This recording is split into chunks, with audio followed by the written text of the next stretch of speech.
Asırların sunutunu duam Türkmen ağlavay. Halkın milli gımmatına kemal Türkmen ağlavay. Yurdum coşunun mekanı, toyun buşluğun mekanı. Huzurlu, sızgır, vefalı, merdan Türkmen ağlavay.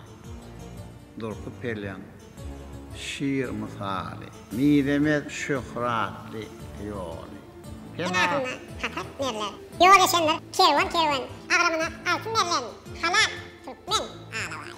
Koca tarihte adı var, geçmişten zanı yadigar, vakfı dünyanın zanılan akrar Türkmen ağlavay.